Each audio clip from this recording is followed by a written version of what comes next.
우리는 앞서 이스라엘 백성에게 하나님이 주신 법의 목적이 심판하고 처벌하는 데 있는 것이 아니라 이스라엘 공동체를 보존하고 서로 유익하게 하는 데 있음을 확인했습니다. 오늘 본문에는 이러한 재판에서 판결하기 어려운 일이 핵심으로 등장합니다. 여기서 판결하기 어렵다는 것은 누가 맞고 누가 틀렸는지 이것을 가리기 힘들다는 것을 그 의미를 넘어서는 것입니다. 사실 누가 죄를 지었거나 거짓말했는지 따지는 문제는 명확합니다. 그저 밝혀내는데 기술적인 문제일 뿐입니다. 여기서 판결하기 어려운 일이란 잘잘못을 가리는 것이 해결의 전부가 아닌 경우를 말합니다. 현실을 보면 선한 의도를 가졌음에도 나쁜 결과가 나오는 일이 있고, 또 반대로 의도치 않는 사소한 부주의로 또 큰 유익이나 혹은 큰 피해가 생기기도 합니다. 원인과 결과에 따라 책임을 무조건 지우게 하고 그 사람을 판단하는 것, 이것이 늘 정당한 것은 아닙니다. 성경이 요구하는 재판의 본질은 공동체의 모든 구성원을 하나님의 거룩함과 의, 진리와 생명의 길로 인도하는 데에 있습니다. 만일 악의가 전혀 없었는데 나쁜 결과가 나왔다면 과연 그를 얼마만큼 처벌해야 할지 참 판단하기 어렵습니다. 선한 의도가 없었는데 결과가 좋게 나온다고 해서 다 좋은 게 아닌 것이죠. 이런 일들이 바로 판단하기 어려운 일입니다. 잘했다, 잘못했다, 이 기준만으로 보면 누가 가해자이고 피해자인지 또 누가 맞고 틀린지 가리는 것은 어려운 것이 아닙니다. 그 행동이 혹시나 부주의에서 비롯되었는지 혹은 악의를 가졌는지 우리는 세심하게 판결해야 합니다. 그리고 또 여기에 잘잘못의 문제를 넘어 혹시나 그것이 누군가의 미숙함이나 무지함 때문에 발생한 일이라면 우리는 이것을 어떻게 판단해야 할까요? 이처럼 복잡한 문제 앞에서 우리가 어떤 판단을 내려야 할까? 참 어려운 문제입니다. 예를 들어 어떤 사람이 문제에 대해서 전혀 모르거나 감당할 경험이나 실력이 부족해서 실수를 저질렀다고 해봅시다. 이에 대해서 무조건 가혹한 벌을 내린 것은 바람직하지 않습니다. 상대의 행동이 어떤 의도에서 나왔고 또 어느 정도 수준에서 벌어졌는지 깊이 살펴야 합니다. 만약 그렇지 않고 가혹한 처벌을 준다면 그 다음부터는 아무도 일을 하려 하거나 책임을 맡으려고 하지 않을 것입니다.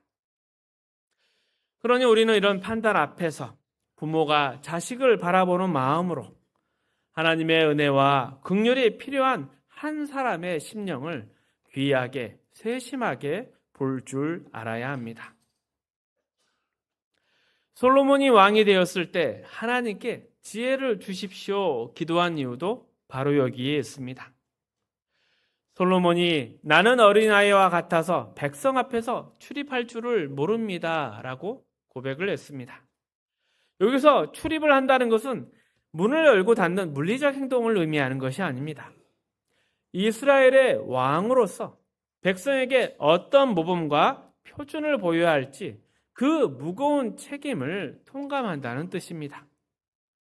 왕이 무엇에 대해 화를 내고 무엇을 슬퍼하며 무엇을 권하며 무엇을 즐거워하느냐, 이것이 하나님의 뜻을 세상에 알리는 기준이 되었기 때문입니다. 그래서 그는 자신을 낮추며 하나님께 지혜를 구한 것입니다. 우리는 흔히 솔로몬처럼 지혜를 구하면 하나님이 알아서 부귀영화도 덤으로 주시겠지 하는 생각으로 지혜를 달라고 기도를 하곤 합니다. 하지만 하나님이 진정으로 우리에게 요구하시는 것은 하나님의 자녀로서 또 교회라는 이름으로 무엇을 따르고 무엇을 경계하며 또 무엇을 기뻐해야 하는가, 이것을 치열하게 고민하라는 것입니다. 서로를 밟고 올라서서 내 자랑하는 것은 하나님 없이 사는 이방인의 방식입니다. 또 자기를 지키기 위해 다른 사람을 희생시키거나 수단으로 삼는 것은 세상의 모습입니다. 그러나 우리는 그렇게 살아가지 않습니다. 재판과 판단의 문제에서도 마찬가지입니다. 누가 맞고 누가 틀렸는가, 이것을 따지는 것이 전부가 아닙니다. 겉으로 드러난 결과가 전부가 아니라 하나님의 마음으로, 하나님의 시선으로 서로를 바라보고 품어주는 것, 그것이 바로 우리 교회가 지향해야 할 공동체의 모습입니다. 우리가 흔히 자녀들에게 이야기를 합니다. 싸우면서 크는 거야. 실패하면서 크는 거야. 젊어서 고생은 사서도 한다. 왜 이런 이야기를 합니까? 자녀를 사랑의 눈으로 바라보기 때문입니다. 그리고 또 그러한 과정이 그 자녀를 더 성숙하게 만들고 단단하게 여물게 만들기 때문이라 생각해서 그렇게 말합니다. 우리가 이런 관점을 제대로 이해하고 내 마음 가운데 품는다면 교회 공동체가 서로를 어떻게 대하고 세워가야 할지 이에 대한 더 깊은 생각, 넓은 안목을 가질 수 있을 것입니다. 그저 눈에 보이는 대로 세상적 잣대로 판단해서는 안 됩니다. 물론 경계해야 할 것 경계하고 처벌해야 할 것 처벌해야 하지만 동시에 용서도 베풀어야 하고 서로 장려하고 권면할 것도 있습니다. 그렇다면 지금 우리의 모습은 어떻습니까? 많은 성도가 하나님께서 우리를 어떤 존재로 키워가시는지, 또 우리에게 어떤 공동체를 만들어 가기를 원하시는지 이에 대한 고민은 없고 그저 신앙이란 내 개인의 복, 내 이익을 얻는 수단처럼 살아가며 다른 사람에게 무관심하고 있지는 않습니까? 이런 태도로 신앙생활을 하다 보니 공동체라는 의미는 사라지고 어떻게든 옆 사람과 비교합니다. 내가 더 일을 많이 했다. 내가 더 많이 헌금했다. 너는 왜 하지 않느냐? 있는 것, 없는 것 따지면서 자랑하고 비판하고 내 손해보기 싫어하고 내 것을 더 참기고 싶어하는 그런 이기심만 남게 되었습니다. 한국교회에 사랑이 없다는 말이 자주 들려옵니다. 함께 손잡고 찬양하며 눈물 흘리는 모습은 있지만 정작 믿음의 길을 함께 걷는 동역자들에 대해서 실질적인 관심과 애정, 희생과 배려는 부족한 경우가 많습니다. 나 하나 신앙 지키기도 바쁩니다. 그런데 어찌 옆 사람을 돌아보겠습니까? 이렇게 생각하는 경우가 많습니다. 또 자주 안 보고 멀리 있는 사람은 잘 챙기면서도 매주 보는, 아니 매일 보는 교우들과의 깊은 교제는 나누지 않는 우리의 현실, 안타깝게 생각해야 합니다. 신명기 17장 12절 13절 말씀 다시 읽어봅니다. 사람이 만일 무법하게 행하고 내 하나님 여호와 앞에서 서서 섬기는 제사장이나 재판장에게 듣지 아니하거든 그 사람을 죽여 이스라엘 중에서 악을 제하여 버리라. 그리하면 온 백성이 듣고 두려워하여 다시는 무법하게 행하지 아니하리라. 제사장과 재판장이 하나님의 법을 이야기합니다. 거기에 따르지 않으면 거기에 대해서 처벌함으로 무법하지 않게 공동체를 이끌어 가라고 합니다. 우리가 보통 법이라 생각하면 선을 긋고 거기서 벗어내는 것은 잘라내야 한다고 생각을 합니다. 하지만 법이라는 한자를 가만히 살펴보면 깊은 의미가 담겨 있습니다. 물수변에 갈 거, 이것이 합쳐진 것이 바로 법입니다.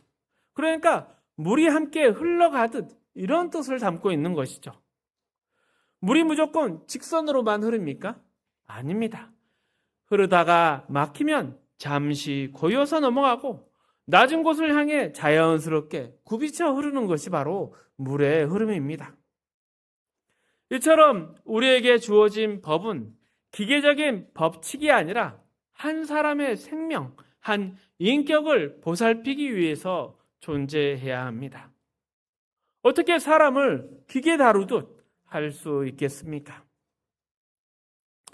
미국의 어느 시골에서 실제 있었던 일입니다. 일주일에 한 번 경비행기를 타고 의사가 다녀가는 시골 병원이 있었습니다. 그래서 그 병원은 늘 간호조무사가 자리를 지키고 있었습니다. 어느 날 출근하던 이 간호조무사가 교통사고 현장을 목격했는데 차가 굴러서 젊은이의 숨이 넘어갈 지경이었습니다. 다급한 상황에서 이 사람이 만년필로 기도를 확보해서 그 젊은이를 살려냈습니다. 그런데 이후에 미국의 의학협회에서 이거에 대해서 조사가 나왔습니다. 의료 자격이 없는 자가 진찰과 처방을 했다는 이유로 그 간호조무사가 의사 없이 의료행위한 사실을 가지고 그를 재판에 넘겼습니다. 이 사건에 대해서 미국 전역에 공분이 일어났고 결국 이 간호조무사는 무죄 판결을 받았습니다. 이때 무죄의 근거가 된 것은 사람을 살리는 것은 의료행위라는 규칙 이전에 인간이 마땅히 져야 할 책임이라는 판단이었습니다. 또 다른 애도 있습니다. 안데스 산맥에 비행기가 추락했을 때 살아남은 이들이 생존을 위해서 죽은 동료의 시신을 먹은 일이 있었습니다. 이것은 영화로도 만들어졌죠. 여기에서 이 문제를 다룰 때 이것을 판단하는 자가 죄인지 아닌지를 물었습니다. 결론은 먹는 것이 책임이라는 쪽으로 기울었습니다. 시신을 먹느냐 마느냐 도의적인 문제일 수 있지만 그 주어진 상황에서 생명을 지키는 책임은 그 무엇보다 앞서기 때문입니다. 다른 선택지가 없는 절박한 상황에서 생명을 지키고 연장하는 것은 생명에 대한 도리이며 오히려 허무하게 죽음을 선택하는 것은 그 생명에 대한 무책임일 수 있다는 논리였습니다. 어느 쪽이 옳다, 틀리다 말하는 것이 아닙니다. 어떤 일을 판단할 때 그저 문자 그대로 법을 적용하는 것이 아니라 그 속에 담긴 법 정신을 제대로 이해해야 한다는 뜻입니다.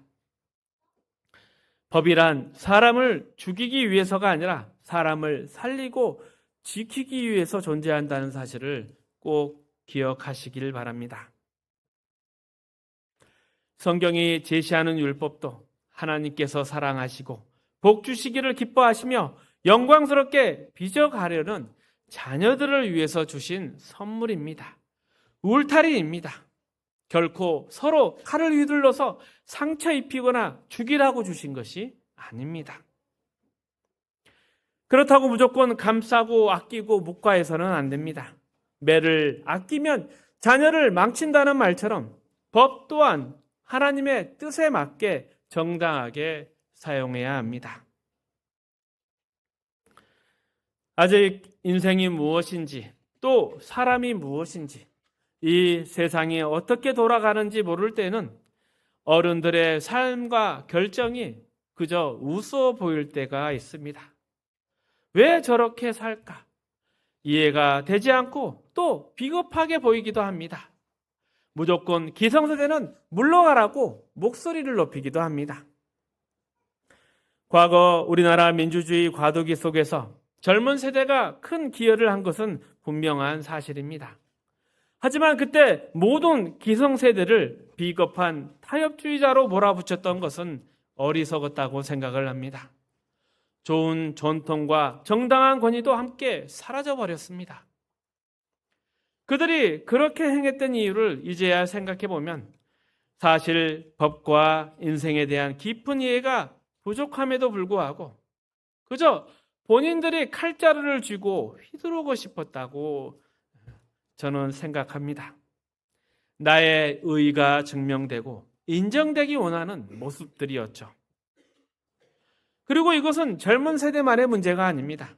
오늘날 우리 모두가 스스로 돌아보며 깊이 경계해야 할 부분입니다.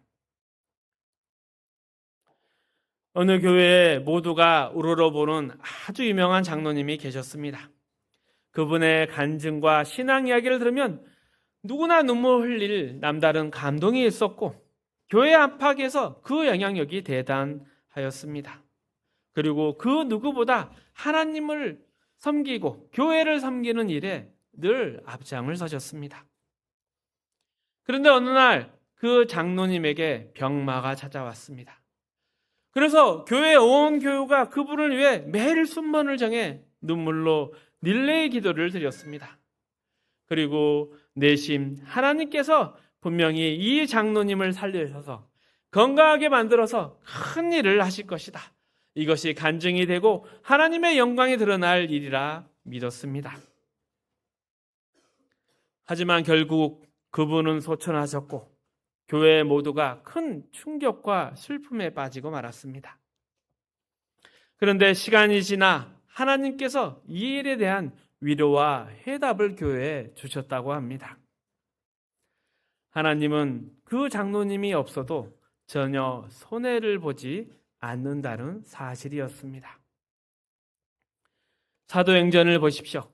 그렇게 큰 기사와 이적, 복음 전파의 주인공이었던 사도들도 자신이 맡았던 일들을 충실히 감당하고 모두 다 조용히 퇴장을 했습니다. 순교를 했죠. 저나 여러분이나 이 교회를 지나가는 순례자일 뿐입니다. 내 공로를 인정받지 못해 섭섭하고 억울하십니까? 아니면 내가 뭐라도 있어야 섬길 수 있지 않느냐? 이렇게 불평불만만 있으십니까? 하나님께서 그 누구나 들어쓰십니다. 그렇다면 우리는 거기에 대해서 감사할 따름입니다. 돈 많고 힘 있고 젊고 유명해야 하나님께 도움이 된다는 것은 아닙니다. 물론 그러한 것들이 있으면 좋을 수 있지만 없다고 해서 하나님의 일이나 역사가 멈추거나 하나님이 손해를 보시는 것이 아닙니다.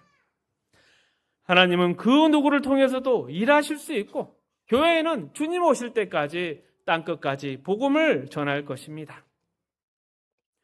그리고 우리는 하나님께서 우리와 비교할 수 없을 정도로 지혜롭고 선하신 분임을 배우고 신뢰해야 합니다.